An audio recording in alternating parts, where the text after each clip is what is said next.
Progress is hard. Moving on to new stages and situations that are alien and intimidating might even feel dangerous. Progress is accomplished through plodding steps forward, often accompanied by painstaking steps backward, until after much time and effort, new ground is covered. History has taught this well to the Jewish people. This week's Torah portion is one of those awful steps backward. Not so long after leaving Egypt, the Israelites are encamping upon the border of the Promised Land. Moses sends spies, one from each tribe, to survey the land. 10 of the 12 spies come back with a negative report, saying, "The country that we traversed and scouted is one that devours its settlers. All the people that we saw in it are men of great size, and we looked like grasshoppers to ourselves, and so we must have looked to them." After hearing this report, all of the Israelites rail against Moses and Aaron. "If only we had died in the land of Egypt," the whole community shouted at them, "or if only we might die in this wilderness." Moses has to, once again, convince God not to wipe out the Israelites entirely. They instead make a deal. God would wait until the generation of Israelites who lived in Egypt had died in the wilderness before allowing their descendants to enter into the land. We, in this moment in our country's history, are like the Israelites standing at the precipice of a promised land which has yet to be entered. Ours is being revealed in the new rhetoric, vocabulary, and theories of racism which have taken center stage in our country's discourse. In its current manifestation, it is a completely alien experience to many. When confronted by the terms racism or white supremacy, many imagine the most overt forms: signs barring Black people from private and public establishments, the violence of the KKK, or newly brazen white nationalism. I understand the term white supremacy is very difficult to hear. I, too, have been shocked and dismayed at the resurgence of its most virulent public expressions. But the term also refers to something much more ubiquitous and much less obvious. It also refers to the way in which our country's institutions have been structured to favor whiteness. In order to fight it, we must confront our discomfort and investigate how this whiteness goes beyond skin color. Historically, in America, many groups have moved from not white to white, including many subsets of Jews, as will be discussed at length at the Stryker Center's event this Monday evening, featuring Dr. Karen Brodkin, author of How Jews Became White Folks and What That Says About Race in America. In a recent article in Haaretz newspaper, April Aviva Baskin, a Black Jewish communal leader, reflected on the way contemporary white Jews have internalized American systemic white supremacy.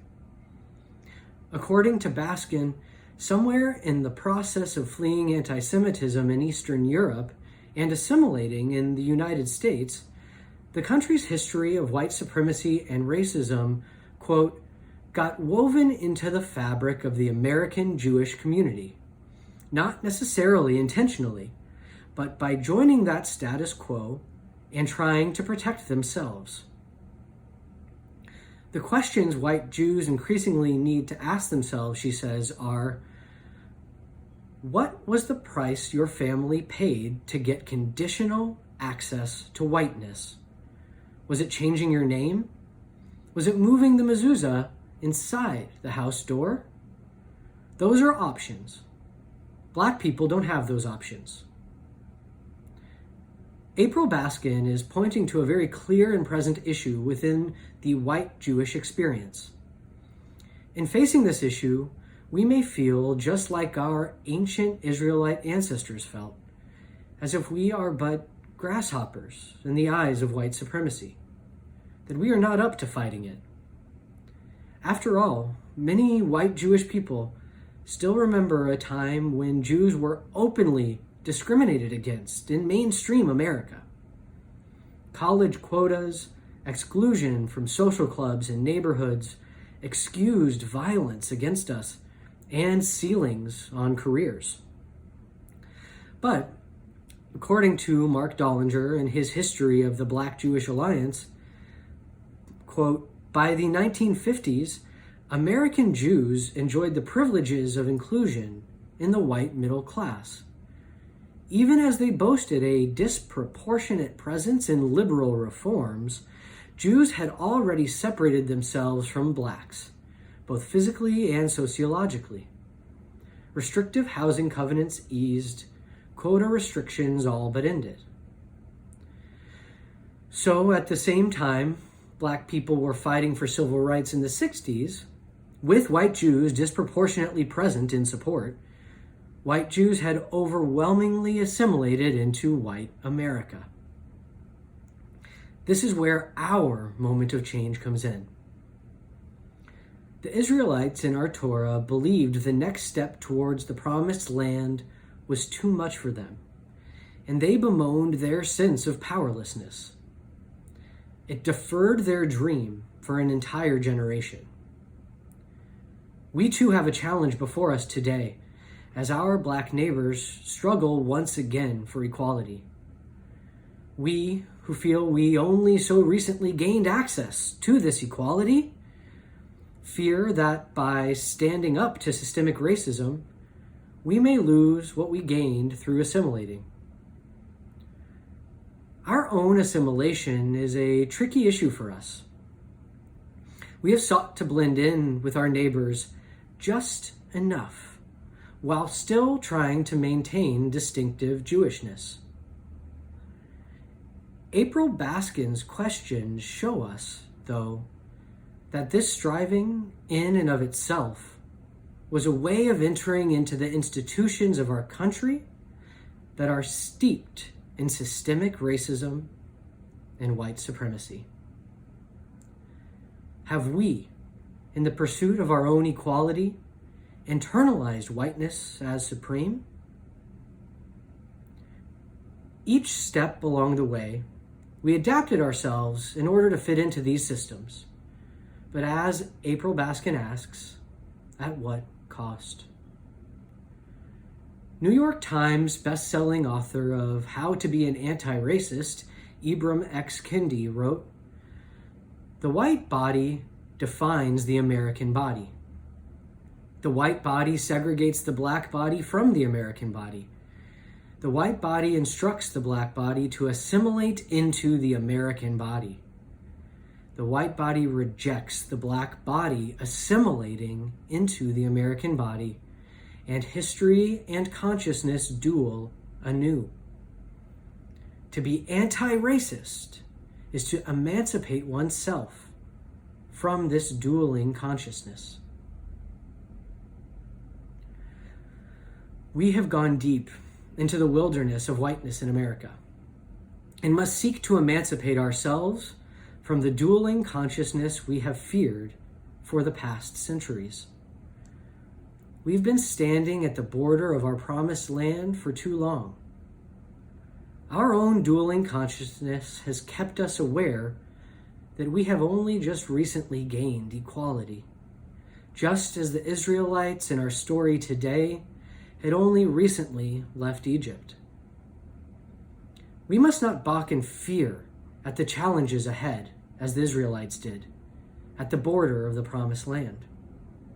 But instead, we must have faith that our next steps are part of our sacred mission.